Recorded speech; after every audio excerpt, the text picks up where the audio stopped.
Assalamualaikum warahmatullahi wabarakatuh. Perkenalkan, nama saya Asna Maulidina. Saya dari Universitas Pancasakti Bekasi, Fakultas Ekonomi dan Bisnis, Prodi Manajemen kelas C.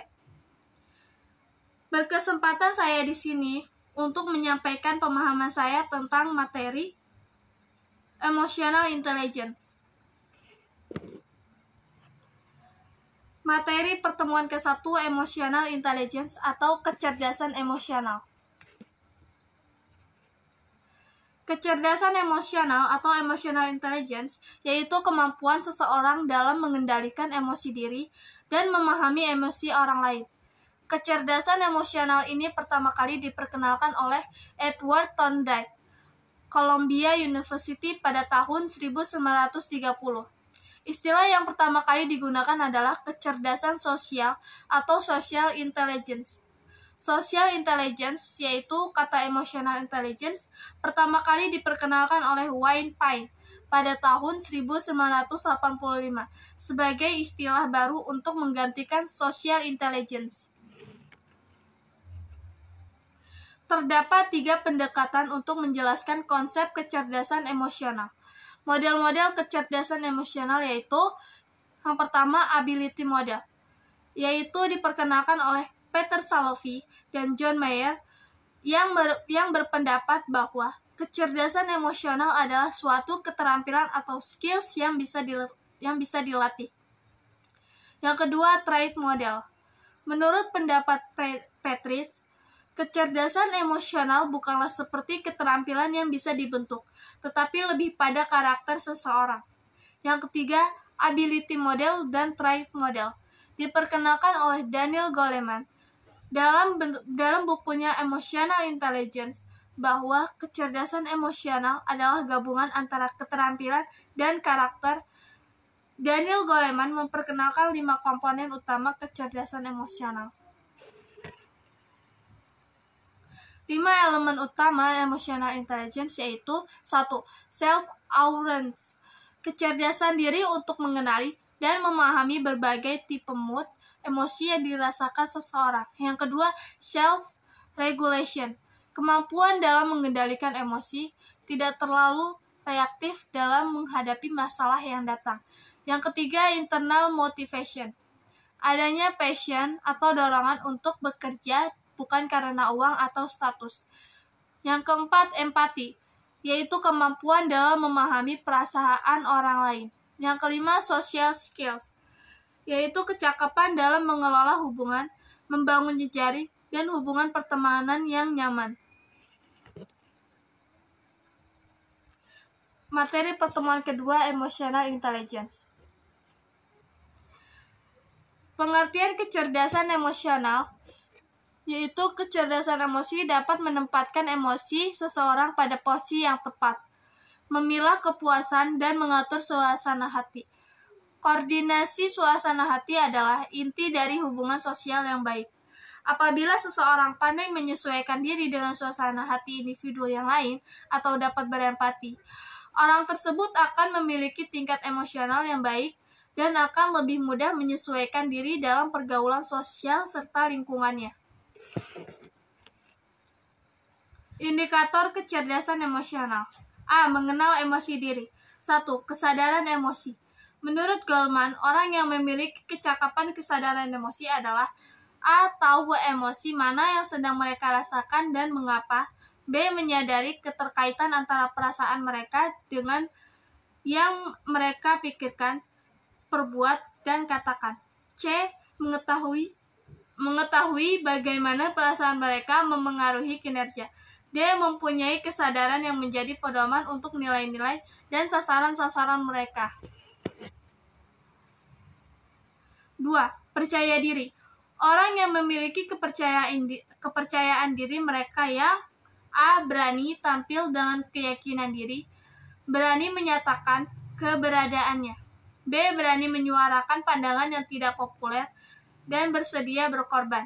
C. Tegas, mampu membuat keputusan yang baik, kendati dalam keadaan yang tidak pasti dan tertekan.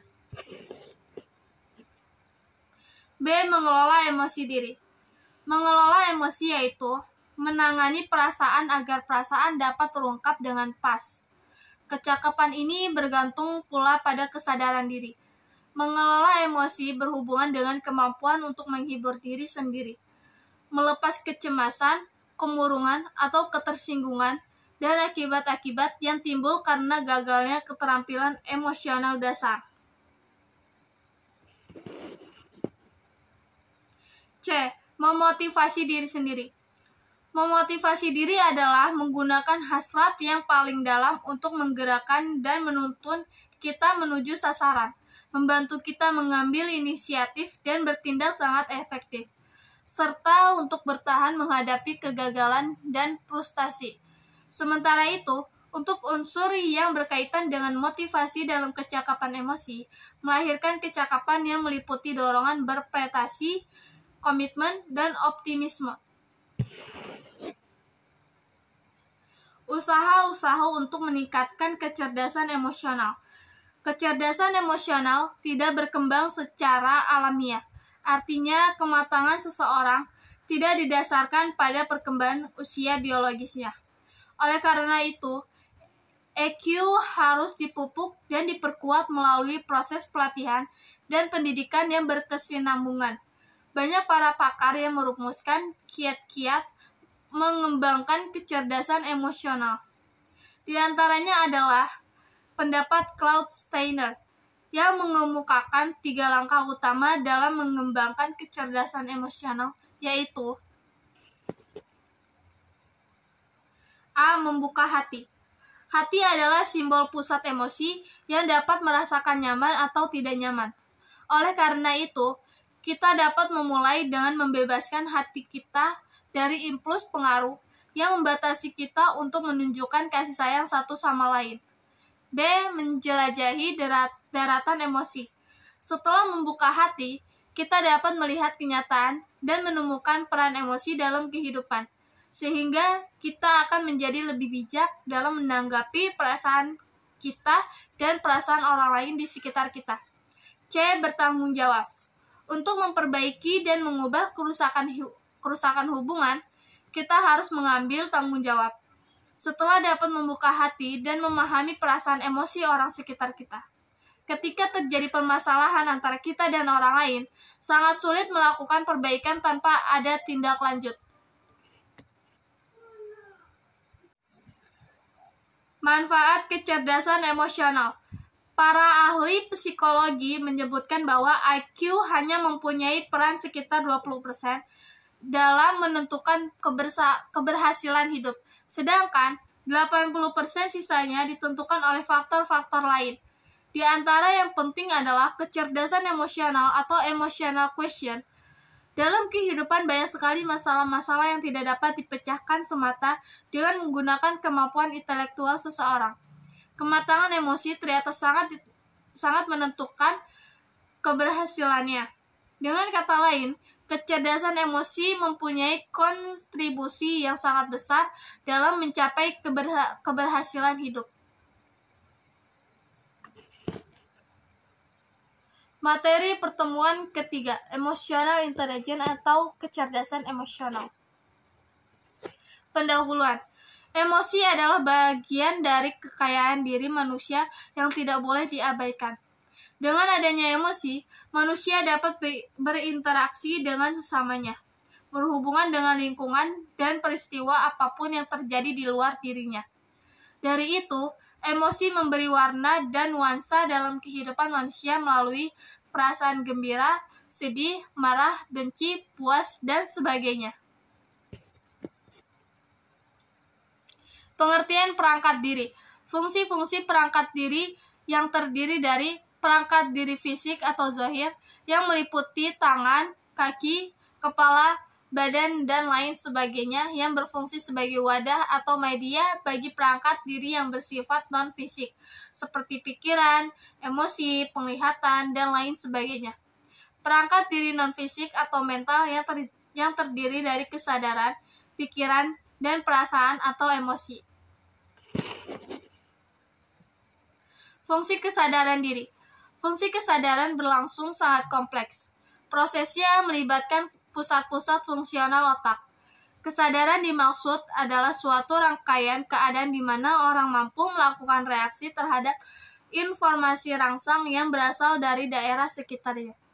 Jika seseorang yang berada dalam kesadaran, maka yang bersangkutan mampu memberikan reaksi-reaksi valid atau tindakan secara fisik, menginterpretasikannya, dan mewujudkan dalam reaksi psikologis dengan segala macam bentuk dan variasinya. Fungsi perasaan. Perasaan adalah suatu keadaan atau peristiwa kejiwaan yang dialami manusia baik senang atau tidak senang dalam hubungannya dengan luar dirinya. Perasaan lebih erat hubungannya dengan pribadi seseorang dan berhubungan pula dengan gejala-gejala jiwa yang lain. Oleh sebab itu, tanggapan perasaan seseorang terhadap sesuatu tidak sama dengan tanggapan perasaan orang lain terhadap hal yang sama.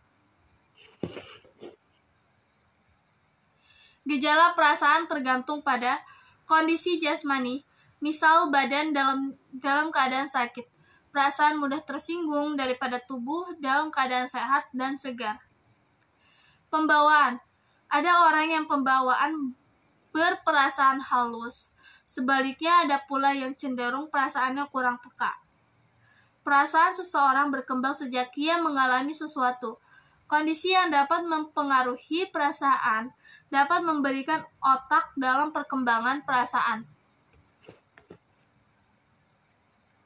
3 dimensi perasaan menurut Wundt. Menurut Wundt, perasaan tidak hanya dapat dialami individu sebagai perasaan senang atau tidak senang, tetapi masih dapat dilihat dari dimensi lain. Memang salah satu segi perasaan itu dialami sebagai perasaan yang menyenangkan atau tidak menyenangkan. Hal ini dinyatakan oleh Wundt sebagai dimensi yang pertama. Di samping itu masih ada dimensi lain bahwa perasaan itu dapat dialami sebagai suatu hal yang eksit atau sebagai inner feeling. Hal ini oleh Wundt dipergunakan sebagai dimensi yang kedua. Di samping itu masih ada dimensi lain yang dipergunakan sebagai dimensi yang ketiga, yaitu ekspektasi dan release feeling. Perasaan kejiwaan dibedakan atas beberapa macam, yaitu 1. Perasaan intelektual.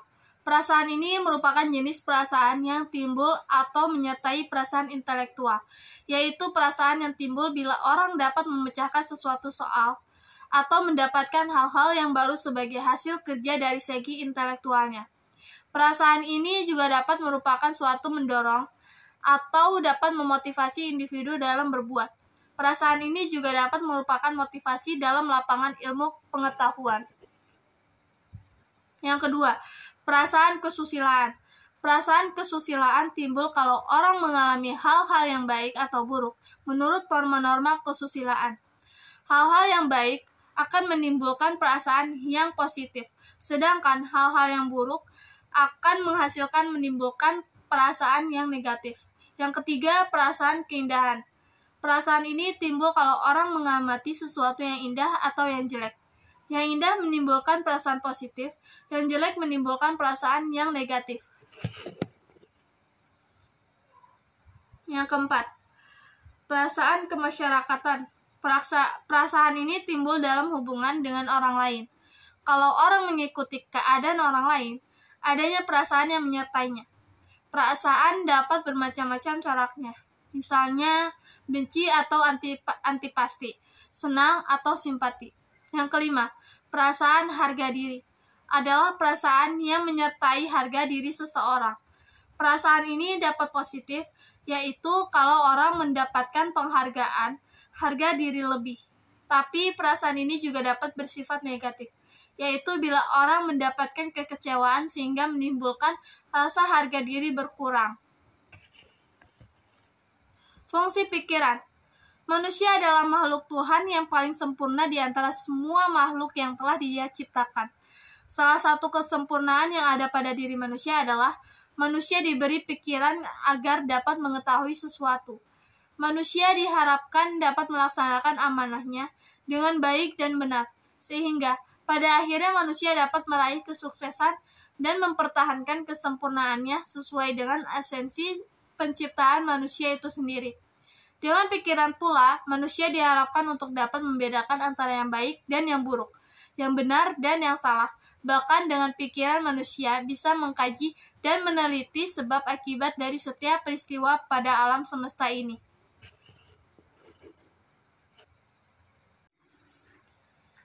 Demikian beberapa hal yang bisa saya sampaikan. Saya mohon maaf yang sebesar-besarnya apabila ada tutur kata maupun tindakan yang kurang berkenan bagi teman-teman sekalian. Dengan ini, presentasi hari ini saya tutup. Terima kasih atas waktunya. Wabillahi taufiq wal hidayah. Wassalamualaikum warahmatullahi wabarakatuh.